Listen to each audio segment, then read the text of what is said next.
All right.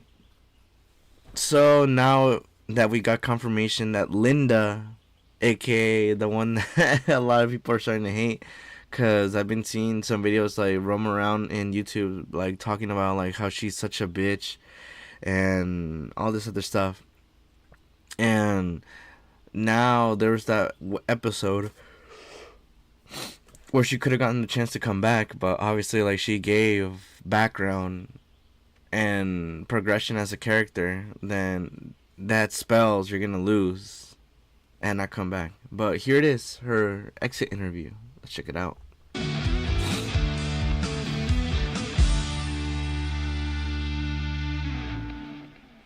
Behind the chaos. Welcome to yet another episode of Behind the Chaos. I'm Emily Campbell, and for the first time in the competition, we have a two-time loser. Beginning as your typical stay-at-home mom, she's been known to ruffle some feathers. Hailing from Bemidji, Minnesota, Lynda. From Minnesota? Geez, you sure don't mince words when it comes to these intros, do ya? Nope. Now, Lynda, let's talk about that Exile Island twist. For a moment, it really seemed like you and Natalia had a chance at beating Anastasia and Spencer. True. What happened? Well, it's fairly obvious, isn't it? Anastasia and Spencer pulled on the gosh darn rope and pulled Natalia and me over the line. Probably not the Girls Alliance reunion you were looking for, especially with Spencer in the mix. Spencer. Well, that boy sure has a penchant for causing trouble no matter where he goes. Figures I lost against those two. Talk about taking... Well, like, there's also stuff that came into mind because, like, obviously, like, whoever won from that side, like, from the partners, they were going to get immunity for the next challenge. And obviously, for this next challenge, the one that got the immunity was Spencer. And obviously, he's not going to waste it any longer because once this episode comes out, we're jumping into merged territory where teams are not going to matter besides being a team within the merge. And he's going to try his best to stay out of trouble, but also causing conflict when he has the other team, which are Isabel and Jade from there. Because with that, they have the alliance to like destroy anyone in their path. But then you also have, from the other side, teams that are trying to work together. So in terms of like alliances, I don't know how it's going to be. Like when it comes to after this episode and where it goes after with the merge. Gang, eat dirt, literally. You don't gotta tell me twice. Ugh. Despite that, you and Richard had quite the heart-to-heart afterward. Kinda ironic given how badly you got off on the wrong foot with him. Oh yeah. You're right on that, Missy. You But know, she was he really homophobic. is meant to be a coach. Inspirational speeches and all. Even I gotta admit, your friendship with Richard was quite the pleasant surprise. He kinda seemed like the only person willing to really hear your side of it all. Whether that be about the game or merely lending an ear. Oh, Richard is truly a sweetheart. It was a pleasant surprise to be listened to and not dismissed. The only Okay. time that happened in the game was with Ted, but that was short-lived. Oh yeah, the vomit vest guy. Almost forgot Oh. about him. I'll be sure to tell him you said that. But really, I feel awful looking back at how I treated Richard in the beginning. It was never out of malice, just... She well, didn't know. ignorance. Your comment sure did rub the audience the wrong way. Yeah, obviously saying, I don't think two guys can be parents. Obviously, that's gonna bring fire to the pot. Cause one, we're at this age where everything is acceptable, and then obviously with the whole politics and everything else, it's trying to like stray away from the whole concept of obviously one of the topics that has been really punched in this, which is DEI, which is inclusion. And they try to stray away to just being how it was before like everything being included. And it's still nice to see that you have shows from people that still include the inclusion, because obviously like everyone deserves the same amount of respect. And it's gonna turn into a bad way when you have someone like Lynda as the character, not the person doing the voice acting. I know that they did an amazing job for Lynda, but this is more of the character where it's just a mom who watches reality TV and probably watches like news and is very ignorant to the concept of, oh, I'm just gonna follow the bandwagon of what is said is correct. I'm not gonna give any time to like focus and actually like learn about it and give my own perspective on this, and rather follow that bandwagon and just spill it to whoever is in my pathway. And in this case, it was this, which obviously you have Richard, who has a partner that is of the same sex, and then she is like, oh, a male? Oh, it's kind of odd just seeing two guys become parents. So it's just not right. Obviously, it's gonna bring flame, and then and now we got to the point where everything has been brushed away, and now they're kind of like friends. Because obviously, one person was at their lowest, and the other person was there. Like, they know, like, they've been through some stuff, and just want to help them out. It's pretty nice. I mean, you claim to be a reality TV aficionado, and yet you were surprised people are gay? No, Yeah. Oh, wait, she's gonna say something. hold your horses. I know gay people exist, duh. But when I was growing up, it just wasn't talked about often. There you go. It's the whole, like, kind of bandwagon, where obviously back then, like, the bandwagon was, oh, like, it was not expressed as much as it is now. And yes, you're gonna have those people that just grow up not learning about it until like they get like their first interaction taken the wrong way, or they get learn from it from obviously from a new lesson, because stuff changes and people change perspectives. But if they don't, they just stay with that bandwagon mentality. And it's good that she got that mentality of, well, I know I've been a B word and I'm trying to do better. Like, I have issues at home, but now that I know that there's people that have my back, like, I feel better of myself, and I'll try to improve as a person and as a mom. That's basically like where it went at the end of that episode, which is nice, and you definitely want that. Oh, I suppose those old biases crept up in me when Richard talked about his family. Well, Lynda, have you watched the show? Queer people are a dime a dozen here. Well, I certainly know that now. If it makes you feel better as a queer woman, I don't think you're homophobic. Just old. Keep that up and I'll wash your mouth out with soap. Okay, moving on. Let's talk about your rivalry with Anastasia. Or as I like to call it, the Battle of the Blondes. Oh my. Jeez Louise. You knew this was coming. That Anastasia. She was madder than a wet hen when I orchestrated Marissa's blind side. Can you blame her? Getting Marissa out was basically painting yourself as a target for Anastasia. True. Listen, Missy, I was fully aware of the risk I was taking, but if taking that opportunity meant I get to have some control for once, well, you already know what Lynda's gonna do. Well, in reality, you didn't take control, because what happened, there was this whole little merge, or not merge, this switch of two characters, Spencer and Isabel. You have Isabel being obviously still the nun portrayal that, oh, she's very innocent, she's not gonna break the code of what she was chosen to be.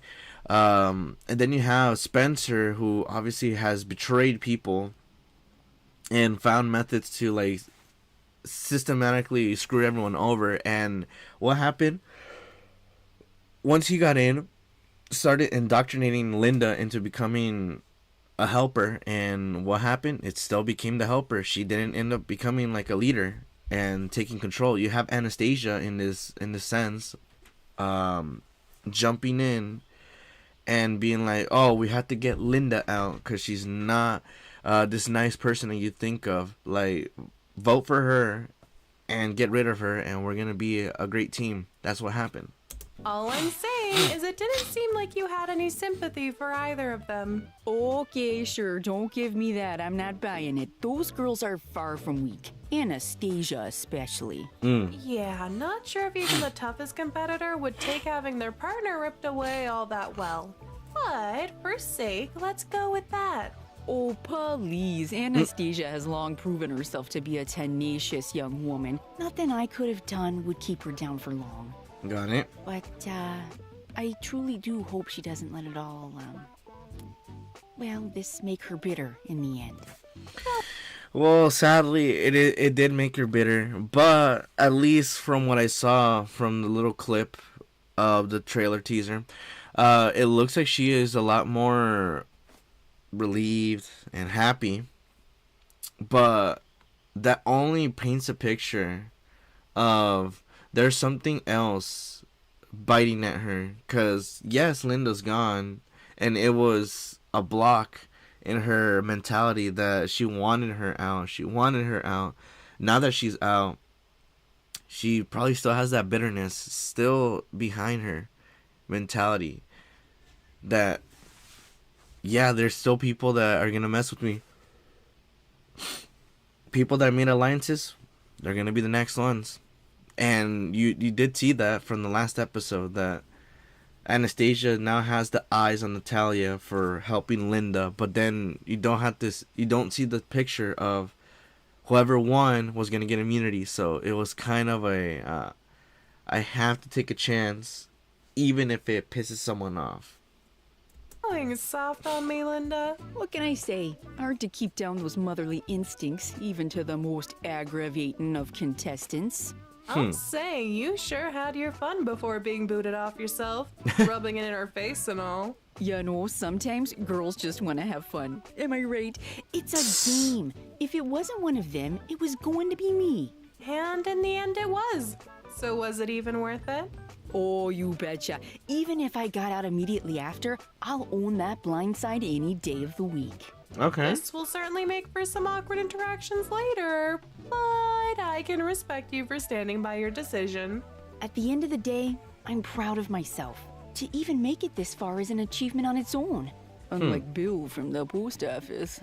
Moving on, your home life has sparked quite the discussion from fans, especially after that one-on-one with Marissa. So I'll be the one to ask, everything okay at home? Oh, look, I won't sugarcoat it for ya. I love my family. Oh my god, look at that family. Oh, look, I won't sugarcoat it Where for is it? ya. Where is it? I love my... Bro, this family is interesting. Wait, which one was the one that said that she was a bitch? Was it the young one, or was it this old guy? Dude, the hair does not work for this character. My family, truly, but we all got our issues we need to deal with. Maybe you should have opted for Dr. Phil instead. Oh, no, thank you. No, never that. I wasn't lying when I said that those moments where my boys side with their father hurt me in some ways. But I can't say I've ever been clear about that hurt to them either. My way of dealing with it was always diving headfirst into watching reality TV or cleaning to distract myself. Which is not a good ideal, but now that she played this game, she understood like how the mentalities of people are of an age that is kind of the same as a teenager to someone of a young adult. Cause I'm assuming that mostly everyone's age ranges here from being like a teenager to like a young adult to obviously someone in their 30s, 40s, give or take.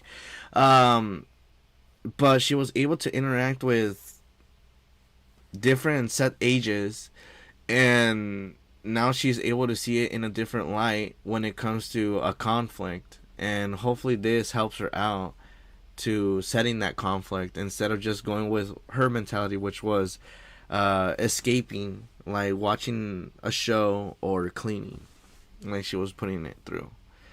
Cause now that I was able to like take at least like, I don't know, like a full day to process everything, like there are moments where I really do hate these characters, because obviously like their attitudes and everything, like how they betray people. But once you see their background, you start to feel the empathy of like, yeah, it did suck that they had this mentality, and still wish them the best as characters. And it's good to see that they're still goodness in the progression, and it's not just they end just being bitter towards the end. Like, it's gonna be the same thing with Anastasia when she gets voted out, which I don't know when, but she's gonna be like, oh yeah, I know that I was wrong, and progression. Certainly building up that resentment. Like I said, I love my boys dearly, but when I get home, there's going to be many conversations needed to be made. But it's just hard. I'm not used to opening up like that. But you best believe some changes will be made. Well, I only hope for the best in these endeavors. I certainly don't envy you. There's no guidebook to motherhood, but putting myself first will certainly become a priority. I think it's about time Daryl learns how to make his own Chilean sea bass, and for my boys to learn the ins and outs of the washing machine. I'll make them see the value of housework one way or another. Yeah, let's go. Now those boys have to learn how to fucking clean. They can't be coddled because, dude, it even portrays to the topicalness of like this age where my generation just has that mentality of like, oh, I'm just gonna stay on the holding my hands to my parents throughout like this whole life, where I'm not gonna do the laundry, I'm not gonna do the dishes, I'm just gonna like be this coddled person for the rest of my life, and I'm not gonna care. And that just brings problems. It shows like the methods of how you raise that child is wrong. You could have been a little bit more strict in these moments, and you would have seen a difference. Like for me, I went through like the whole mentality of like, I did my work first and then I gamed after, and my parents could even like vouch for me on this, that that's what my mentality was, because that's how I was raised.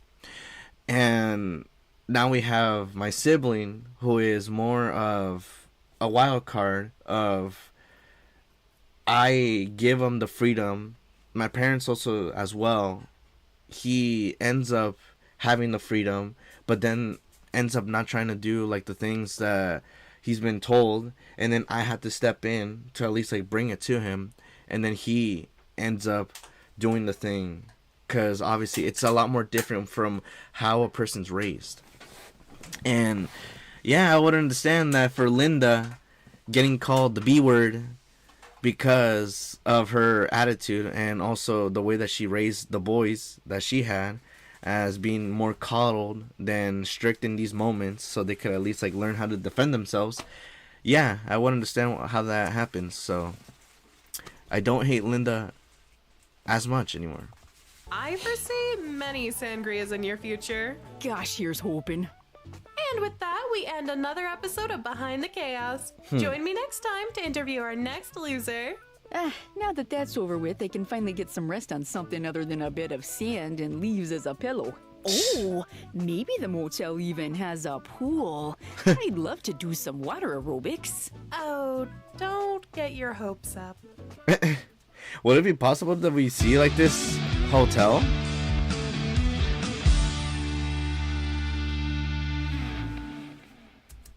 All right. So that was Lynda's exit interview. Very mature. But like I said, it brings to the point where the bar of me hating her, it went down. Why? Because like, this is what I love from Disventure Camp and Total Drama. They find ways that hated characters improve. More Disventure Camp than Total Drama, because obviously Total Drama, like they just bring it to even more heights with their hated characters, that you're like, damn dude, like they went beyond like to the max crazy. But damn it, they won with that mentality that people hated. Like, still, damn, I think I'm gonna be a fan of this. Like, it takes different receptions. But this one, when it comes to Disventure Camp, they know how to deep dive into character, into like making people react a certain way, like how I do. Like, damn, dude, I hate Lynda so much. It's like, oh, dude. And it's the same thing with Spencer. Like, you see it, how much I like hate Spencer, and I usually don't like call him Spencer because like he gives me the Harry Potter vibe. But if Harry Potter was evil, and yeah, that's what I love to see. Like whenever I meet characters from a game of something that I watched growing up. But like I said, this was the most mature thing I've heard as well. I know that I've said this before about like the whole mature interviews, but this one was more on the aspect of, yes, it was. And also, like, I wish the best for Lynda as a character, and that it ends up becoming well, because I know this is not going to be the last we're going to see of Lynda and all these other characters from this fourth season. And yeah, we'll see what happens in the future for them. So, awesome exit interview. Amazing.